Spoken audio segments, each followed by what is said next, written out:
अल्लामा इब्न अल-जूज़ी रहमतुल्लाह अलैहि ने अपनी किताब ज़म अल-हवा में लिखा है कि अब्बू कब ने हज़रत हुस्न बसरी रहमतुल्लाह अलैहि से ये वाक़या नक़ल किया कि एक फ़ाहिशा औरत निहायत हसीन व जमील थी, जो 100 दीनार लेकर बुराई कराती थी।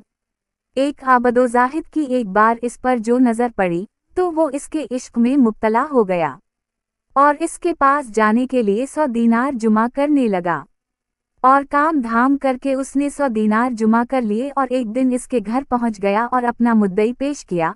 उसने 100 दीनार ले लिए और बिन सुनूर कर तैयार होकर इसके लिए आई, और जब वो आबिद इसके साथ बुराई करने के इरादे से मिला तो उसको अल्लाह के सामने जवाबदह होने का ख्याल आ गया और वो अल्लाह के खौफ से कांपने लगा और इसकी शहवत व ख्वाहिश ही मर गई।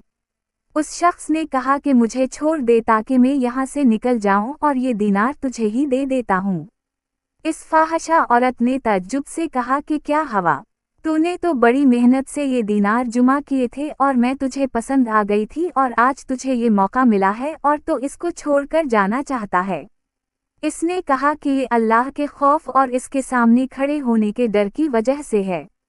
इस औरत ने कहा कि अगर ये बात तेरी सच है तो सिवाय तेरे मेरा कोई शौहर नहीं। अलगर्ज वो आबिद वहां से निकल आया और अपने घर चला गया और वो औरत भी तो बकर के इस आबिद का पता मालूम करते हुए इसके पास पहुंच गई।